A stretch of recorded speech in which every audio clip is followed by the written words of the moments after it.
नमस्कार और भारत के इतिहास की गहराइयों में एक और सफर में आपका स्वागत है। जी नमस्कार। आज हम उस दौर की पड़ताल कर रहे हैं जब भारत का स्वतंत्रता संग्राम मतलब जो बिखरी हुई आवाजें थीं वो एक संगठित आंदोलन की शक्लें ले रहा था। हाँ, यानी मोटे तौर पर कहें तो 1870 से 1910 के बीच का समय। बिल्कुल, ये बहुत ही महत्वपूर्ण दौर था। हमारे पास कुछ नोट्स और दस्तावेज हैं जो इस अहम बदलाव को समझने में हमारी मदद करेंगे। जी। हमारा मकसद साफ है, ये समझना कि कैसे अलग अलग जगहों पर उठ रहे विरोध वो एक राष्ट्रीय लहर में तब्दील हुए और वो कौन से मोड़ थे जहां सिर्फ अर्जियों और याचिकाओं से आगे बढ़कर मतलब सक्रिय प्रतिरोध की तरफ पहला कदम बढ़ा। सही कहा। वो बदलाव कैसे आया ये समझना जरूरी है। तो जाहिर है इसकी जड़ें तो 1857 के विद्रोह के बाद के माहौल में ही है। हाँ बिल्कुल। भारत सीधे ब्रिटिश क्राउन के अधीन आ गया। ये सिर्फ सत्ता का हस्तांतरण नहीं था बल्कि एक नए दौर की शुरुआत थी, है ना? बिल्कुल। इसे ऐसे समझें कि 1857 के बाद का भारत एक तरह से स्तब्ध था, लेकिन अंदर ही अंदर एक नई चेतना, एक नई सोच आकार ले रही थी। अच्छा। पश्चिमी शिक्षा का प्रसार हुआ, भले ही उसका मकसद क्लर्क बनाना रहा हो। हाँ। उसने भारतीयों को उदारवाद और राष्ट्रवाद जैसे नए विचारों से परिचित कराया। फिर आए अखबार और पत्रिकाएं जिन्होंने इन विचारों को फैलाने में मदद की। जी। रेलवे ने भी एक भूमिका निभाई। भौगोलिक दूरियां कम हुई, लोग एक दूसरे से जुड़े। सही। और हाँ, सामाजिक सुधार आंदोलन भी चल रहे थे। हाँ, वो भी थे। उन्होंने आत्मविश्वास जगाया, पुरानी कुरीतियों पर सवाल उठाए। तो ये सब चीजें एक तरह से मिलकर अनजाने में ही एक ऐसी जमीन तैयार कर रहे थे। अच्छा। जिस पर आगे चलकर राजनीतिक संगठन खड़े हो सकें। और इसी पृष्ठभूमि में 1870 और 80 के दशक तक आते आते जो पढ़े लिखे भारतीय थे, वकील, डॉक्टर, शिक्षक, जी, वो सोचने लगे कि क्यों ना मिलकर अपनी बात ज्यादा प्रभावी ढंग से रखी जाए। हाँ बिल्कुल। शासन में अपनी हिस्सेदारी की मांग की जाए। जी। यहीं से कहानी दिलचस्प होती है। चलिए देखते हैं ये संगठन कैसे शुरू हुए। जी। राष्ट्रीय स्तर पर कुछ होने से पहले अलग अलग शहरों में कुछ संगठन बने थे। हाँ, कई थे। जैसे कलकत्ता में ब्रिटिश इंडियन एसोसिएशन 1851, बॉम्बे और मद्रास में भी इसी तरह के एसोसिएशन 1852। जी जी। पूना में पूना सार्वजनिक सभा 1870 और फिर कलकत्ता में सुरेंद्रनाथ बैनर्जी की इंडियन एसोसिएशन 1876। हाँ, ये सब महत्वपूर्ण थे। ये नाम हमें क्या बताते हैं? क्या ये सिर्फ मतलब स्थानीय क्लब जैसे थे? नहीं नहीं, ये क्लब से कहीं ज्यादा थे। ये उस वक्त के पढ़े लिखे जागरूक भारतीयों के पहले संगठित प्रयास थे। अच्छा। अपनी राजनीतिक आकांक्षाओं को आवाज देने के। इनका महत्व इस बात में है कि ये पहली बार व्यवस्थित रूप से याचिकाएं तैयार कर रहे थे, ज्ञापन भेज रहे थे।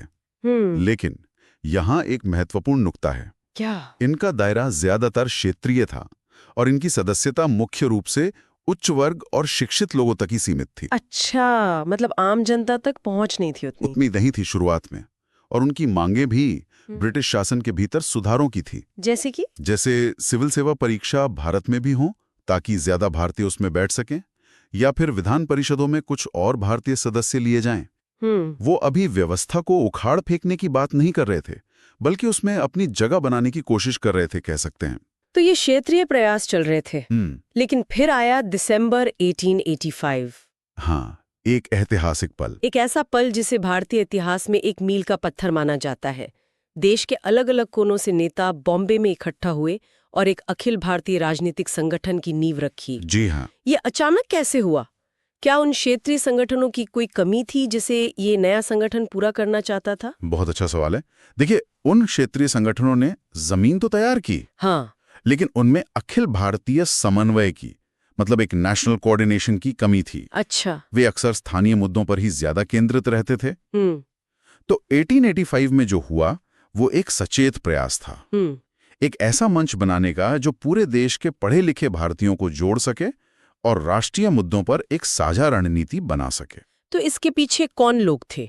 इसके पीछे A.O. ह्यूम जैसे कुछ सेवानिवृत्त ब्रिटिश अधिकारियों की भी भूमिका थी, ये सच है। हाँ। लेकिन मुख्य प्रेरणा तो भारतीय नेताओं की ही थी, जो एक राष्ट्रीय आवाज की जरूरत महसूस कर रहे थे। पहले सत्र में बॉम्बे में देश भर से 72 प्रतिनिधि शामिल हुए। ये अपने आप में एक बड़ी उपलब्धि थी उस समय। हाँ, वाकई अलग अलग क्षेत्रों से इतने लोग एक साथ आए। बिल्कुल। विविधता का प्रतीक। और इस नए संगठन जिसे हम आज भारतीय राष्ट्रीय कांग्रेस के नाम से जानते हैं जी, उसके उद्देश्य क्या तय किए गए थे? क्या सिर्फ साल में एक बार मिलना और प्रस्ताव पास करना ही था? नहीं, उद्देश्य काफी स्पष्ट और दूरदर्शी थे। अच्छा। पहला तो जैसा मैंने कहा, देश के अलग अलग हिस्सों में काम कर रहे राष्ट्रवादी नेताओं के बीच व्यक्तिगत संपर्क और दोस्ती बढ़ाना। नेटवर्किंग। हाँ, ताकि एकता की भावना मजबूत हो। दूसरा, जाति, धर्म या प्रांत के भेदभाव से ऊपर उठकर राष्ट्रीय एकता की भावना को विकसित करना और मजबूत करना। ये बहुत जरूरी था। बिल्कुल। तीसरा, महत्वपूर्ण सामाजिक और राष्ट्रीय सवालों पर शिक्षित भारतीयों के बीच चर्चा करके एक परिपक्व जनमत तैयार करना। मीटिंग क्लब नहीं था? नहीं, बिल्कुल नहीं। ये भारतीयों को राजनीतिक रूप से शिक्षित और सक्रिय करने का एक माध्यम बनने की कोशिश थी। तो कांग्रेस की स्थापना हो गई। जी। इसके शुरुआती 2 दशकों को, यानी 1885 से 1905 तक, जी, इसे अक्सर नरमपंथी या उदारवादी दौर कहा जाता है। हाँ, मॉडरेट फेज। इसमें दादा भाई नौरोजी, गोपाल कृष्ण गोखले, सुरेंद्रनाथ बैनर्जी, फिरोज शाह मेहता, M.G. रानाडे जैसे बड़े बड़े नेता थे। जी, बिल्कुल दिग्गज थे सब। नरमपंथी क्यों कहा जाता है इन्हें? इनकी कार्यशैली कैसी थी? इन्हें नरमपंथी या मॉडरेट इसलिए कहा जाता है क्योंकि इनका तरीका संघर्ष या टकराव का नहीं था। अच्छा। बल्कि अनुनय विनय, तर्क और संवैधानिक दायरे में रहकर अपनी बात मनवाने का था। इनकी विचारधारा कह सकते हैं कि ब्रिटिश न्यायप्रियता और उदारवाद में विश्वास रखती थी। मतलब उन्हें लगता था कि अंग्रेज न्याय करेंगे। हाँ, उन्हें लगता था कि अगर भारतीयों की मांगे तर्कसंगत तरीके से ब्रिटिश संसद और जनता के सामने रखी जाएं, तो वे जरूर मानी जाएंगी। अच्छा। इसीलिए वे याचिकाएं, पिटिशंस, प्रार्थना पत्र, प्रेयर्स और विरोध, प्रोटेस्ट्स, मतलब वो 3 Ps का सहारा लेते थे। हाँ, सुना है इसके बारे में। वे भाषण देते थे, लेख लिखते थे, प्रतिनिधि मंडल इंग्लैंड भेजते थे। वे तत्काल पूर्ण स्वतंत्रता की मांग नहीं कर रहे थे, बल्कि धीरे धीरे स्वशासन की ओर बढ़ना चाहते थे। मतलब स्टेप बाय स्टेप। हाँ, उनका मानना था कि पहले प्रशासनिक और राजनीतिक सुधार जरूरी हैं। और उनकी मुख्य मांगे क्या थी? क्या वे सिर्फ पढ़े लिखे वर्ग के हितों की ही बात कर रहे थे? हाँ, उनकी मांगे देखकर लगता है कि वे प्रशासन में भारतीयों की ज्यादा भागीदारी चाहते थे। जैसे सिविल सेवाओं का भारतीयकरण। हाँ। ताकि उच्च पदों पर भारतीय आ सके। जी। विधान परिषदों का विस्तार हो और उनमें निर्वाचित भारतीयों की संख्या बढ़े। सेना पर जो भारी भरकम खर्च होता था, उसमें कटौती की मांग थी। हाँ, वो तो बहुत ज्यादा था। बिल्कुल। और उसका बोझ आम भारतीय पर पड़ता था।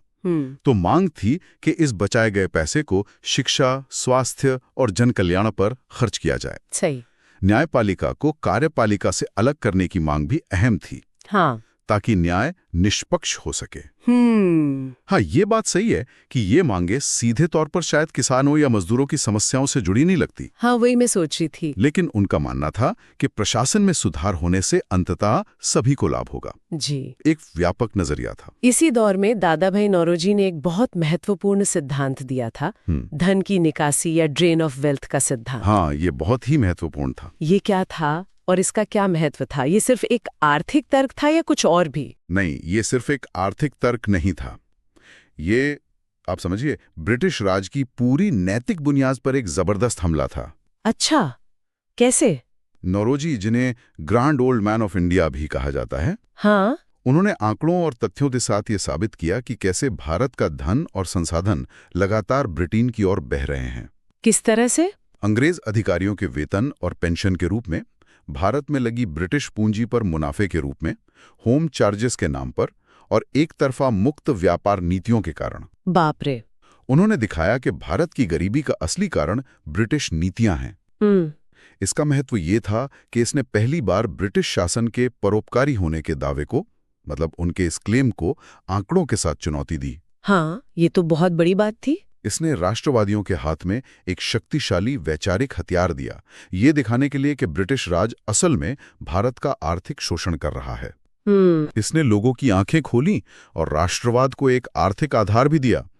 ये नरमपंथी दौर की सबसे बड़ी बौद्धिक उपलब्धियों में से एक थी, मैं कहूंगा। लेकिन फिर 20वीं सदी की शुरुआत होते होते ऐसा लगने लगा कि सिर्फ याचिकाओं और ज्ञापनों से बात नहीं बन रही है। हाँ, एक बदलाव आ रहा था। एक नई पीढ़ी के नेता सामने आ रहे थे जिनकी सोच और तरीके इन नरमपंथियों से अलग थे। बिल्कुल। यहीं से गर्मपंथी या उग्रवादी धारा का उदय होता है। ये बदलाव क्यों आया? क्या नरमपंथी तरीके मतलब विफल हो गए थे? देखिए, इसके कई कारण थे। पहला और सबसे बड़ा कारण तो शायद यही था कि नरमपंथी तरीकों से कोई ठोस उपलब्धि मिलती नहीं दिख रही थी। ब्रिटिश सरकार उनकी मांगों को लगातार नजरअंदाज कर रही थी। इससे युवा नेताओं में निराशा और गुस्सा बढ़ रहा था। स्वाभाविक है। दूसरा, देश की आर्थिक हालत खराब होती जा रही थी। बार बार अकाल पड़ रहे थे, गरीबी और बेरोजगारी बढ़ रही थी, जिसका ठीकरा ब्रिटिश नीतियों पर भोड़ा जा रहा था। तीसरा, लॉर्ड कर्जन जैसे वाइसराय की दमनकारी नीतियां थीं। हाँ, कर्जन का नाम तो बहुत आता है। जैसे कलकत्ता कॉर्पोरेशन एक्ट या यूनिवर्सिटीज एक्ट, जिन्होंने भारतीयों के अधिकारों को सीमित किया। और उनका जो अहंकारी रवैया था, अच्छा, उसने भी आग में घी का काम किया। और चौथा और शायद सबसे तात्कालिक और विस्फोटक कारण बना 1905 में बंगाल का विभाजन। हाँ, बंगाल विभाजन। इस एक घटना ने जैसे पूरे देश में बिजली दौड़ा दी। हाँ, बंगाल विभाजन पर हम अभी आते हैं। पहले इन नए नेताओं की बात करते हैं। इनमें सबसे प्रमुख नाम थे बाल गंगाधर तिलक, बिपिन चंद्र पाल और लाला लाजपत राय। जी हाँ, लाल बाल पाल, जिन्हें लाल बाल पाल की तिकड़ी कहा जाता है। इनका नजरिया और काम करने का तरीका नरमपंथियों से कैसे अलग था? जमीन आसमान का फर्क था, कह सकते हैं। अच्छा। जहां नरमपंथी ब्रिटिश राज्य के प्रति वफादारी जताते हुए सुधारों की मांग करते थे, वहीं गरमपंथी स्वराज या स्वशासन को अपना जन्मसिद्ध अधिकार मानते थे और उसे हासिल करने के लिए संघर्ष पर जोर देते थे। हाँ, तिलक का वो नारा बहुत मशहूर है। बिल्कुल, स्वराज मेरा जन्मसिद्ध अधिकार है और मैं इसे लेकर रहूंगा। जी। इनके तरीके भी अलग थे। इन्होंने निष्क्रिय प्रतिरोध यानी पैसिव रेजिस्टेंस का सिद्धांत दिया। उसका क्या मतलब था? मतलब विदेशी वस्तुओं का बहिष्कार, ताकि ब्रिटिश व्यापार को चोट पहुंचे। स्वदेशी यानी भारतीय वस्तुओं, उद्योगों और संस्थाओं को बढ़ावा देना, ताकि देश आत्मनिर्भर बने। आत्मनिर्भरता पर जोर। हाँ, और राष्ट्रीय शिक्षा यानी ऐसी शिक्षा प्रणाली जो अंग्रेजी मॉडल पर न होकर भारतीय मूल्यों, भाषाओं और जरूरतों पर आधारित हो। अच्छा। और सबसे महत्वपूर्ण, इन्होंने जनता को लामबंद करने पर जोर दिया। मतलब मास मोबिलाइजेशन। जी हाँ, सार्वजनिक सभाएं, जुलूस, त्योहारों का राजनीतिक उपयोग, जैसे तिलक द्वारा शुरू किए गए गणपति उत्सव और शिवाजी उत्सव। हाँ, ये भी सुना है। वे मानते थे कि आजादी भिक्षा मांगने से नहीं मिलेगी, बल्कि संघर्ष और आत्मशक्ति से मिलेगी। तो सोच में काफी बड़ा अंतर था। बहुत बड़ा। अब आते हैं उस घटना पर जिसने इस गर्मपंथी राजनीति को जबरदस्त उभार दिया। 1905 का बंगाल विभाजन। हाँ, एक टर्निंग पॉइंट। लॉर्ड कर्जन ने जुलाई 1905 में इसकी घोषणा की और अक्टूबर में इसे लागू कर दिया गया। इसके पीछे सरकार का तर्क क्या था और असली मकसद क्या माना जाता है? देखिए, सरकार का जो आधिकारिक तर्क था वो था प्रशासनिक सुविधा। कहा गया कि बंगाल एक बहुत बड़ा प्रांत है जिसका प्रशासन चलाना मुश्किल हो रहा है, इसलिए इसे 2 हिस्सों में बांटना जरूरी है। लेकिन क्या ये सच था? ये महज एक बहाना माना जाता है। असली मकसद राजनीतिक था। क्या? बंगाल उस समय भारतीय राष्ट्रवाद का सबसे बड़ा गढ़ था। अच्छा। वहां राजनीतिक चेतना बहुत विकसित थी। तो अंग्रेज इस बढ़ते राष्ट्रवाद की कमर तोड़ना चाहते थे। दूसरा, वे बांटो और राज करो की नीति अपना रहे थे। वो तो उनकी पुरानी नीति थी। हाँ, बंगाल को इस तरह बांटा गया कि पश्चिमी बंगाल हिंदू बहुल रह जाए और पूर्वी बंगाल और असम मुस्लिम बहुल। अच्छा। उनका इरादा साफ था, धर्म के आधार पर बंगालियों में फूट डालना, ताकि हिंदू और मुसलमान मिलकर राष्ट्रीय आंदोलन को मजबूत न कर सकें। लेकिन अंग्रेजों का ये दांव क्या सफल हुआ या इसका उल्टा असर हुआ? इसका असर बिल्कुल उल्टा हुआ। अच्छा। विभाजन की घोषणा ने जैसे बारूद में चिंगारी लगा दी। पूरे बंगाल में और देश के अन्य हिस्सों में भी जबरदस्त विरोध हुआ। शोक दिवस मनाए गए, लोगों ने उपवास रखे, गंगा में स्नान किया, रक्षाबंधन के जरिए हिंदू मुस्लिम एकता का प्रदर्शन किया गया। वाह। और इसी पृष्ठभूमि में शुरू हुआ स्वदेशी और बहिष्कार आंदोलन। हाँ। और ये सिर्फ विदेशी कपड़ों की होली जलाने या विदेशी सामान न खरीदने तक सीमित नहीं रहा। तो और क्या हुआ? इसने एक व्यापक रूप ले लिया। स्वदेशी उद्योगों को बढ़ावा मिला, राष्ट्रीय स्कूल और कॉलेज खोले गए, भारतीय भाषाओं और साहित्य को प्रोत्साहन मिला, कला और संस्कृति पर भी इसका गहरा असर पड़ा। तो ये सिर्फ एक राजनीतिक आंदोलन नहीं था? नहीं, ये एक सामाजिक, सांस्कृतिक, आर्थिक आंदोलन बन गया। और ये भारत के स्वतंत्रता संग्राम का पहला सही मायनों में जन आंदोलन बन गया। जन आंदोलन? हाँ, जिसमें छात्रों, महिलाओं और आम जनता ने भी बड़ी संख्या में हिस्सा लिया। इसने आंदोलन की रणनीति और दायरे दोनों को बदल दिया। ये एक निर्णायक मोड़ था। तो एक तरफ तो स्वदेशी आंदोलन पूरे जोर पर था, राष्ट्रवाद की भावना उफान पर थी जी। लेकिन वहीं दूसरी तरफ कांग्रेस के अंदर ही नरमपंथियों और गरमपंथियों के बीच मतभेद गहरे होते जा रहे थे। ये विरोधाभास क्यों? विरोधाभास इसलिए था क्योंकि लक्ष्य भले ही एक हो, रास्ते अलग अलग थे और मिजाज भी। गरमपंथी बंगाल विभाजन के बाद जो जोश पैदा हुआ था उसे पूरे देश में फैलाना चाहते थे, बॉयकॉट। लगभग वैसा ही वे कांग्रेस के मन से स्वराज यानी पूर्ण स्वशासन का लक्ष्य घोषित करवाना चाहते थे। और नरमपंथी? दूसरी तरफ नरमपंथी अभी भी सतर्क थे। उन्हें डर था कि इतने आक्रामक रवैये से सरकार का दमन और बढ़ेगा और जो थोड़ी बहुत संवैधानिक प्रगति हुई है वो भी खतरे में पड़ जाएगी। वे बहिष्कार को बंगाल तक ही सीमित रखना चाहते थे और स्वराज के लक्ष्य को लेकर भी उतने स्पष्ट या उतावले नहीं थे। तो विचारों का टकराव था। हाँ, और ये टकराव 1907 आते आते एकदम चरम पर पहुंच गया। और इसका नतीजा हुआ 1907 का मशहूर सूरत स्प्लिट या सूरत विभाजन। उस अधिवेशन में ऐसा क्या हुआ कि नौबत विभाजन तक आ गई? 1907 में कांग्रेस का वार्षिक अधिवेशन सूरत में होना था। अध्यक्ष पद के उम्मीदवार को लेकर और स्वदेशी, बहिष्कार और स्वराज के प्रस्तावों को लेकर दोनों गुटों में जबरदस्त खींचतान चल रही थी। अच्छा। गरमपंथी चाहते थे कि लाला लाजपत राय या तिलक अध्यक्ष बने, जबकि नरमपंथी रास बिहारी घोष के पक्ष में थे। माहौल इतना तनावपूर्ण हो गया कि अधिवेशन के दौरान मंच पर ही मारपीट और हाथापाई की नौबत आ गई। कुर्सियां फेंकी गई। अरे बाप रे। हाँ, स्थिति बहुत बिगड़ गई थी। नतीजा ये हुआ कि अधिवेशन भंग हो गया और कांग्रेस दो हिस्सों में बंट गई। नरमपंथियों ने संगठन पर कब्जा बनाए रखा और गरमपंथियों को, खासकर तिलक और उनके अनुयायियों को, बाहर निकाल दिया गया। इस विभाजन का राष्ट्रीय आंदोलन पर क्या असर पड़ा? क्या ये आंदोलन के लिए एक बड़ा झटका था? निश्चित रूप से ये एक बहुत बड़ा झटका था। कैसे? देखिए, विभाजन के तुरंत बाद ब्रिटिश सरकार ने गरमपंथी नेताओं पर शिकंजा कस दिया। अच्छा। तिलक को गिरफ्तार करके 6 साल के लिए बर्मा, मांडले भेज दिया गया। बिपिन चंद्र पाल और अरविंदो घोष ने सक्रिय राजनीति से एक तरह से संन्यास ले लिया। लाला लाजपत राय विदेश चले गए। तो मतलब गरमपंथी नेतृत्व विहीन हो गए लगभग। इससे गरमपंथी आंदोलन काफी कमजोर हो गया। दूसरी ओर नरमपंथी भी अकेले पड़ गए और उनका प्रभाव भी कम होने लगा क्योंकि जनता का रुझान अब गरमपंथी तरीकों की ओर ज्यादा था। कुल मिलाकर इस विभाजन ने अगले कुछ वर्षों के लिए राष्ट्रीय आंदोलन को काफी धीमा कर दिया, कमजोर कर दिया। एकता में जो शक्ति थी वो बिखर गई। तो एक तरफ सरकार गरमपंथियों का दमन कर रही थी। हाँ। और दूसरी तरफ शायद नरमपंथियों को खुश करने और बढ़ते असंतोष को कुछ कम करने के लिए 1909 में कुछ सुधार बिलाए गए। बिल्कुल। जिन्हें मॉर्ले मिंटो सुधार कहा जाता है। जी। ये क्या थे? हाँ, ये अंग्रेजों की वही जानी पहचानी गाजर और छड़ी। Carrot and stick. हाँ। अच्छा, कैसे? छड़ी गरमपंथियों के लिए थी, उनका दमन, और गाजर नरमपंथियों को शांत करने और कुछ हद तक व्यवस्था में शामिल करने के लिए।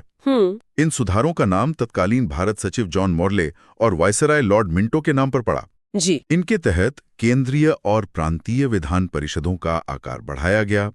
उनमें निर्वाचित सदस्यों की संख्या भी बढ़ाई गई, हालांकि बहुमत अभी भी सरकारी सदस्यों का ही था। अच्छा। भारतीयों को बजट पर बहस करने और पूरक प्रश्न पूछने का अधिकार भी मिला और पहली बार किसी भारतीय को, सत्येंद्र प्रसन्न सिन्हा को, वायसराय की कार्यकारिणी परिषद में शामिल किया गया। तो ये सुनने में तो कुछ प्रगतिशील जैसा लगता है, कुछ अधिकार तो मिले। हाँ, ऊपर से देखने पर कुछ प्रगति लगती है, लेकिन इसमें एक बहुत बड़ा और विवादास्पद पेज था। क्या था वो? जिसने भारतीय राजनीति पर बहुत दूरगामी और नकारात्मक प्रभाव डाला।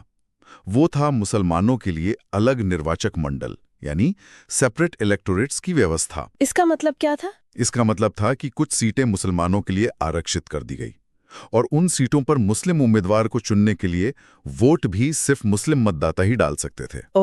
इसने प्रभावी रूप से राजनीतिक पहचान को सीधे सीधे धर्म से जोड़ दिया। इसका उद्देश्य स्पष्ट रूप से हिंदुओं और मुसलमानों के बीच राजनीतिक खाई को गहरा करना था, ताकि वो एकजुट न हो सके। बिल्कुल, ताकि वे एक साझा राष्ट्रीय मंच पर एकजुट ना हो सकें। ये बांटो और राज करो की नीति का एक बहुत ही, कह सकते हैं, घातक प्रयोग था। हाँ, इसके परिणाम तो बाद में दिखे होंगे। जी हाँ, यहाँ हम किसी का पक्ष नहीं ले रहे, बस ऐतिहासिक तथ्य और उसके परिणामों को सामने रख रहे हैं। इन सुधारों ने भारतीय राष्ट्रवाद को संतुष्ट करने के बजाय उसे विभाजित करने का काम ज्यादा किया।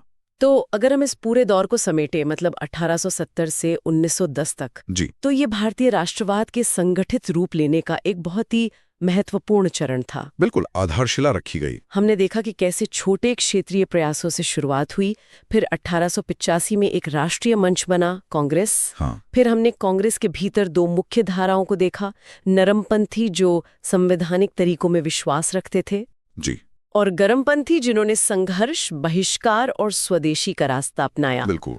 और इस दौरान हमने कुछ बेहद अहम घटनाएं देखी जिन्होंने आंदोलन की दिशा बदली। जैसे कांग्रेस का गठन, जिसने एक राष्ट्रीय पहचान बनाने में मदद की। दादाभाई नौरोजी के धन निकासी सिद्धांत ने आर्थिक शोषण को उजागर किया। हाँ, बंगाल विभाजन, जिसने राष्ट्रवाद की आग को भड़काया और स्वदेशी आंदोलन जैसे पहले जन आधारित संघर्ष को जन्म दिया। और फिर सूरत का विभाजन, जिसने आंतरिक मतभेदों को सत्ता पर ला दिया। और मॉर्ले मिंटो सुधार। हाँ, मॉर्ले मिंटो सुधारों ने सीमित प्रतिनिधित्व दिया, लेकिन साथ ही सांप्रदायिक विभाजन के बीज भी बो दिए। इन तमाम उतार चढ़ावों के बीच एक बात साफ थी, क्या? भारतीय राष्ट्रवाद अब जड़ें जमा चुका था और स्वतंत्रता की आकांक्षा धीरे धीरे ही सही पर आम लोगों तक पहुंच रही थी। तो इस पूरी बातचीत का निचोड़ शायद यही है कि ये दौर नींव का पत्थर था। हाँ, बिल्कुल। ये वो समय था जब भारत ने एक राष्ट्र के रूप में सोचना और संगठित होना शुरू किया। भले ही शुरुआती तरीके शांतिपूर्ण याचिकाओं के थे और बाद में संघर्ष के रास्ते अपनाए गए, लेकिन यहीं से ब्रिटिश राज को संगठित राजनीतिक चुनौती मिलने की शुरुआत हुई। सही कहा। और ये हमें सोचने पे भी मजबूर करता है। किस बारे में? कि ये जो शुरुआती रणनीतियां थीं, उनकी सफलताएं और विफलताएं, नरमपंथी और गरमपंथी सोच का जो टकराव था, हाँ, और खासकर मॉर्ले मिंटो सुधारों द्वारा शुरू की गई ये अलग निर्वाचन प्रणाली जैसी चीजें, इन्होंने भविष्य के स्वतंत्रता आंदोलन के स्वरूप को कैसे गढ़ा होगा? ये सोचने वाली बात है। क्या इन शुरुआती विभाजनों के बीज ही आगे चलकर और बड़ी चुनौतियों का कारण बने? ये एक ऐसा सवाल है जिस पर आगे और विचार किया जा सकता है। बिल्कुल। आज के इस गहरी पड़ताल में हमारे साथ रहने के लिए धन्यवाद। धन्यवाद। उम्मीद है कि भारत के स्वतंत्रता संग्राम के इस शुरुआती पर बेहद महत्वपूर्ण दौर को समझने में आपको नई दृष्टि मिली होगी।